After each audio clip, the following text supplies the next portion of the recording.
1873 is revived on the lawn of Lallingston Castle. 19 শতকের শেষ ভাগের পৃথিবী। ইতিহাসে এমন একটি দেশ ছিল যে দেশটি কোনো সাম্রাজ্যের উপনিবেশ ছিল না।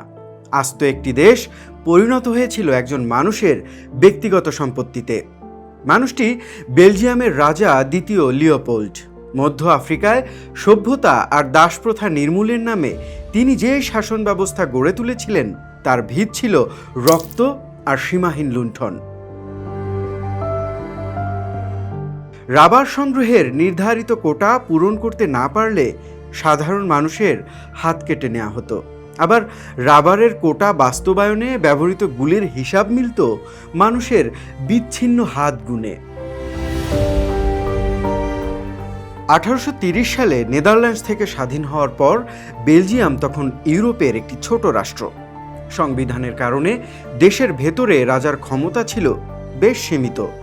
দ্বিতীয় লিওপোল্ড বিশ্বাস করতেন উপনিবেশ ছাড়া কোনো দেশ কখনোই বড় শক্তি হতে পারে না।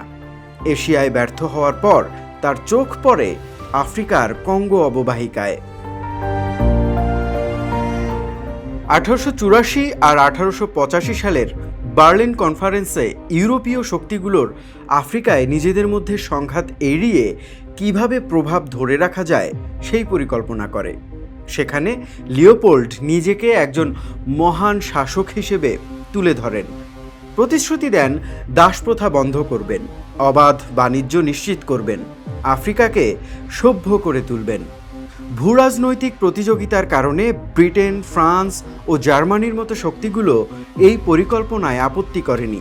আর সেই সুযোগে দ্বিতীয় লিওপোল্ড কঙ্গোকে সরাসরি উপনিবেশ না বানিয়ে দেশটিকে ব্যক্তিগত রাষ্ট্রে পরিণত করেন।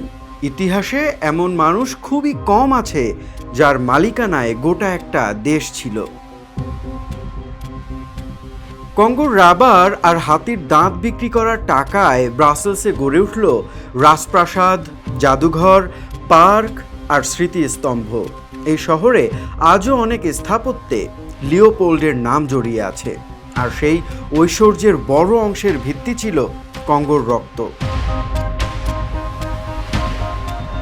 এখন আমরা জানব লিওপোল্ড কিভাবে কঙ্গোকে শোষণ করত। যন্ত্র আবিষ্কার হলো, সাইকেল, মোটর গাড়ি আর বৈদ্যুতিক প্রযুক্তির প্রসারে রাবারের চাহিদা বেড়ে গেল কয়েক গুণ। কঙ্গোর জঙ্গলে ছিল বিপুল পরিমাণ বুনো রাবার গাছ। মানুষকে রাবার সংগ্রহে বাধ্য করতে ফোর্স পাবলিক নামে এক আধা সামরিক বাহিনী গড়ে তোলা হয়। প্রতিটি গ্রামের জন্য রাবারের কোটা নির্ধারণ করা হতো। কোটা পূরণ না হলে নেমে আসতো নির্যাতন। সৈন্যরা যেন গুলি অপচয় না করে সেজন্য প্রতিটি ব্যবহৃত গুলির বিনিময়ে একজন মানুষের ডান হাত জমা দিতে হতো। মানুষের জীবনের চেয়ে গুলির হিসাব ছিল বেশি মূল্যবান। একটি গুলি নষ্ট হয়েছে কিনা সেটা প্রমাণ করত একটা কাটা হাত। গুলি লক্ষ্যভ্রষ্ট হলেও হিসাব মেলাতে জীবিত মানুষের হাত কেটে আনা হতো। ঝুড়িতে ভরে কাটা হাত কর্মকর্তাদের কাছে জমা দেওয়া হতো। আধুনিক রাষ্ট্র ব্যবস্থার ইতিহাসে এমন নির্মম আমলাতান্ত্রিক নিয়মের নজির খুবই বিরল। লিওপোল্ডের শাসনামলে কঙ্গোর জনসংখ্যা কয়েক মিলিয়ন থেকে প্রায় 1 কোটি পর্যন্ত কমে গিয়েছিল বলে অনুমান করা হয়।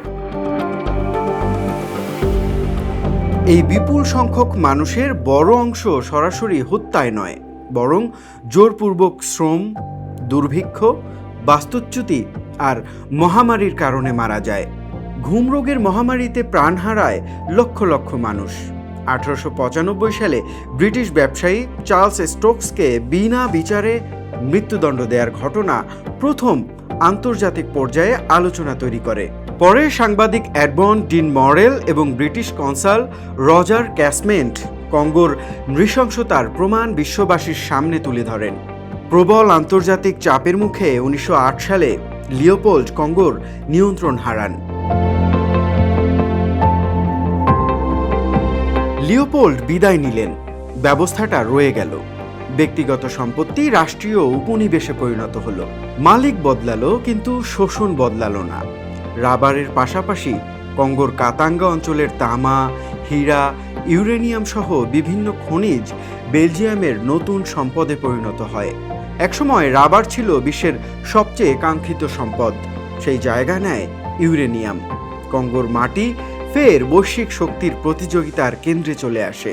কঙ্গোতে একটি খনি ছিল যা তৎকালীন বিশ্বের সবচেয়ে সমৃদ্ধ ইউরেনিয়াম আকরিকের অন্যতম উৎস। দ্বিতীয় বিশ্বযুদ্ধের সময় এই ইউরেনিয়াম যুক্তরাষ্ট্রের ম্যানহাটন প্রজেক্টে ব্যবহৃত হয়।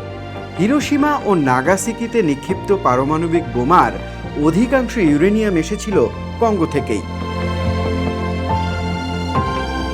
বেলজিয়ামের ঔপনিবেশিক নীতি শুধু কঙ্গোতেই সীমাবদ্ধ ছিল না। প্রথম বিশ্বযুদ্ধের পর রুয়ান্ডা ও বুরুন্ডির নিয়ন্ত্রণ পেয়ে তারা পরিচয়পত্রে মানুষের জাতিগত পরিচয় স্থায়ীভাবে লিখে দেওয়ার ব্যবস্থা চালু করে। তুচ্ছিদের প্রশাসনিক সুবিধা দিয়ে এবং হুটুদের প্রান্তিক করে সমাজের গভীর বিভাজন তৈরি করা হয়।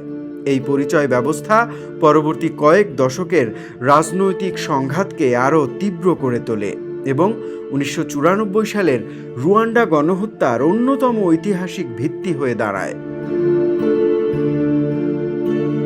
1960 সালে স্বাধীন কঙ্গোর প্রথম প্রধানমন্ত্রী হন প্যাট্রিস লুমুম্বা। খনিজ সম্পদের উপর জাতীয় নিয়ন্ত্রণ প্রতিষ্ঠার চেষ্টা তাকে পশ্চিমা শক্তিগুলোর চোখে বিপজ্জনক করে তোলে। তার অপরাধ ছিল কঙ্গোর সম্পদ যেন প্রথমবারের মতো কঙ্গোর মানুষের জন্য ব্যবহার করা হয়, সেই দাবি তোলেন তিনি। কাতাঙ্গার বিশাল খনি থেকে যে মুনাফা পশ্চিমা কোম্পানিগুলো তুলে নিচ্ছিল, লুমুম্বা সেটা জাতীয়করণের কথা বলেছিলেন। এই দাবি তার মৃত্যু পরোয়ানা হয়ে দাঁড়ায়। সিআইএ এবং বেলজিয়ান গোয়েন্দাদের সহায়তায় তাকে ক্ষমতাচ্যুত করা হয়। 1961 সালে তাকে হত্যা করে দেহ অ্যাসিডে গলিয়ে নিশ্চিহ্ন করে দেওয়া হয়। পশ্চিমা সমর্থিত মোবুতু সেসে সেকোর দীর্ঘ একনায়কতন্ত্রে কঙ্গোর সম্পদ আবারও বিদেশি স্বার্থের নিয়ন্ত্রণে চলে যায়। রাবারের জায়গা আজ নিয়েছে কোবাল্ট আর কলটান। বৈদ্যুতিক গাড়ির ব্যাটারি, স্মার্টফোন আর আধুনিক ইলেকট্রনিক্সের জন্য অপরিহার্য কোবাল্টের প্রায় 70% এখনও আসে কঙ্গো থেকে। খনি নিয়ন্ত্রণ নিয়ে বিভিন্ন সশস্ত্র গোষ্ঠীর সংঘর্ষ কঙ্গোতে চলমান। তবুও বৈশ্বিক সরবরাহ ব্যবস্থার মাধ্যমে সেই খনিজ পৌঁছে যাচ্ছে বিশ্বের বড় বড় প্রযুক্তি প্রতিষ্ঠানের কারখানায়। কঙ্গোতে একসময় মানুষকে মরতে হতো রাবারের জন্য, আজ কোবাল্টের জন্য। আগে কাটা হাত পৌঁছতো ইউরোপে, আজ কঙ্গোর খনিজ পৌঁছায় বিশ্বের প্রযুক্তি কারখানায়। পৃথিবী বদলেছে, প্রযুক্তি বদলেছে, কিন্তু কঙ্গোর মানুষের ভাগ্য সেই একই জায়গায় আটকে আছে।